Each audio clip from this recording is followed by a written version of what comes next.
ગીરના સિંહો હવે જંગલની સીમા છોડીને ગામડા સુધી પહોંચી રહ્યા છે। અમરેલીના ખાંભાના રબારિકા ગામે મોડી રાત્રે ઘરમાં સૂતેલા વૃદ્ધ પર સિંહના હુમલાએ ફરી અનેક સવાલો ઉભા કર્યા। આખરે સિંહોના હુમલાની ઘટનાઓમાં સતત વધારો કેમ થઈ રહ્યો છે? નિષ્ણાંતોના જણાવ્યા મુજબ જંગલ વિસ્તારની બહાર વધતી સિંહોની અવરજવર, રહેણાંક વિસ્તારોની નજીક માનવ પ્રવૃત્તિઓ અને ખોરાકની શોધ જેવા કારણો જવાબદાર હોઈ શકે છે। પરંતુ સવાલ પણ એ છે કે છેલ્લા કેટલાક મહિનાઓમાં હુમલાઓની સંખ્યા કેમ વધી રહી છે અને તેને રોકવા માટે શું અસરકારક પગલાં લેવા છે? ખાંભા પંથકમાં આ પહેલી ઘટના નથી। અગાઉ પણ માસૂમ બાળક સહિત અનેક લોકો સિંહના હુમલાનો ભોગ બની ચૂક્યા છે। સતત બનતી આવી ઘટનાઓના કારણે સ્થાનિકોમાં ભય અને આક્રોશ બંને વધી રહ્યા છે। વન વિભાગ રેસ્ક્યુ અને પેટ્રોલિંગની વાત કરે છે, પરંતુ ગ્રામજનોનો આરોપ છે કે સમયસર અને કાયમી ઉકેલ લાવવામાં તંત્ર નિષ્ફળ છે। હવે જરૂર છે કે માનવ અને વન્યજીવ વચ્ચેના વધતા સંઘર્ષને રોકવા માટે અસરકારક આયોજન કરવામાં આવે અને ખાસ કરીને વન વિભાગ ચુસ્ત કામગીરી કરે, કારણ કે જ્યાં સુધી વન વિભાગ કાર્યવાહી નહીં કરે ત્યાં સુધી આવા પ્રકારની ઘટનાઓમાં સતત વધારો નોંધાતો રહેશે। અને આજ બધે આપણી સાથે વન્યપ્રેમી પારસ સોજિત્રા જોડાઈ ગયા છે। પારસભાઈ, છેલ્લા ઘણા સમયથી સિંહના હુમલામાં વધારો થઈ રહ્યો છે, આપ શું કહેશો? આમ તો આજે જે ખાંભાના રબારિકા ગામમાં જે હુમલો થયો છે, ટૂંકમાં જેની 12 જૂનથી આજે ગણીએ તો આ 17મો હુમલો છે। 17 હુમલામાં 5 હુમલા દીપડાના છે, બાકીના જે 12 હુમલાઓ છે એ સિંહોના છે। એમાં અત્યાર સુધીમાં 7 લોકોના મૃત્યુ થયા છે, બાકીના 5 લોકો સામાન્ય ઈજામાં ઘાયલ થયા છે। હું આપના માધ્યમથી હજુ પણ કહેવા માંગુ છું કે સિંહના અને દીપડાના હુમલાઓ હજુ વધશે। વન વિભાગ કે સરકાર જે પગલા લઈ રહી છે કે હાલ પૂરતામાં તો કદાચ હુમલાઓ રોકી નહીં શકે, પણ હુમલાની વચ્ચેનું અંતર જરૂર વધશે। કારણ કે એની જે હુમલા કેમ વધશે, આનું કારણ શું? બેન, આજે તમે જુઓ કે હજુ આજથી 5 દિવસ પહેલા જ રાજુલા તાલુકાના કોવાયા ગામ છે, ત્યાં એક સિંહ એક માલધારીના ઘરે પાણીયેરું જેને કહે એની ઉપર બેસી ગયો હતો। એનો મતલબ એવો થાય છે કે આજે જે રેવન્યુ વિસ્તારમાં જે સિંહો ફરી રહ્યા છે એની હાલત કૂતરા અને બિલાડા જેવી છે।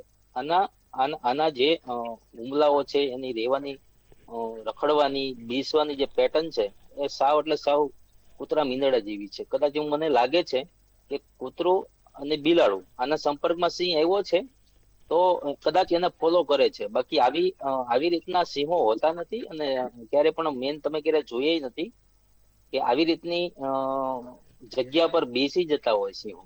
તો આમાં ખાસ બદલાવ ને આ નવી પેઢીમાં ખાસ સ્વભાવમાં અને રહેણી કહેણીમાં ઘણો બદલાવ આવ્યો છે। પારસભાઈ, જ્યારે આપ કહી રહ્યા છો કે સિંહ કૂતરા બિલાડાની જેમ બિહેવ કરી રહ્યા છે, પણ સિંહો કેમ એ લોકોને ફોલો કરશે?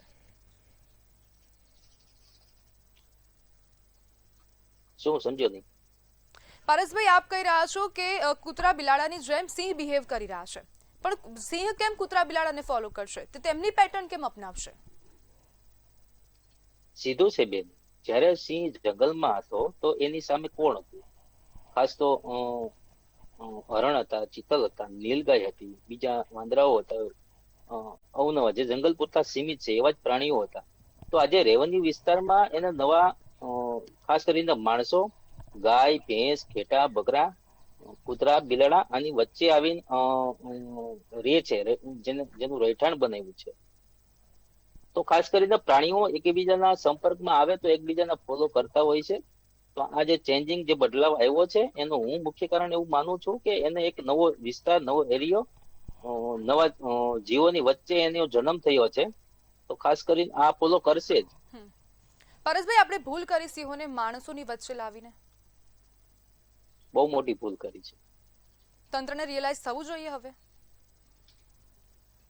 તંત્રને રિયલાઇઝ થવું જ જોઈએ, પણ છેલ્લા આમ ગણો તો આ બીજો મહિનો છે, બીજો મહિનો હમણાં પૂરો થઈ જશે, કે આટલા મહિનામાં કેટલી પણ રજૂઆતો કરી, લોકોની વચ્ચે ગયો છું, લોકોને જાગૃત કર્યા છે કે સિંહના કે દીપડાના હુમલાઓ કેવી રીતે ઘટાડી શકાય, એની વચ્ચે કેવી રીતે જીવવું, એવી અસંખ્ય મિટિંગો લોકોની વચ્ચે હું કરી આવ્યો છું।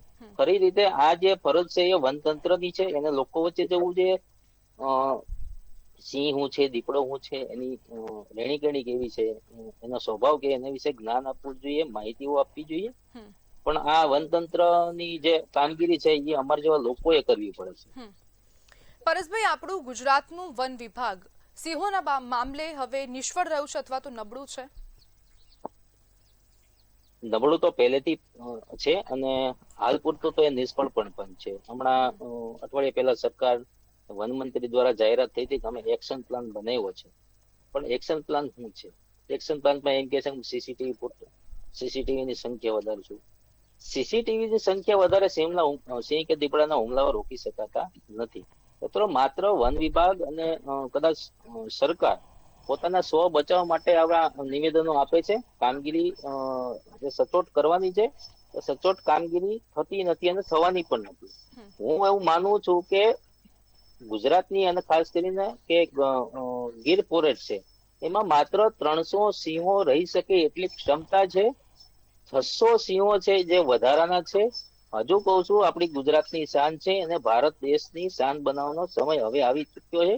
તો 600 જેટલા સિંહો છે એનું સ્થળાંતરણ તાત્કાલિકપણે થવું જોઈએ. છેલ્લું સોલ્યુશન કદાચ એ જ છે. જી બિલકુલ, પારસભાઈ, જોડાવા બદલ આપનો આભાર.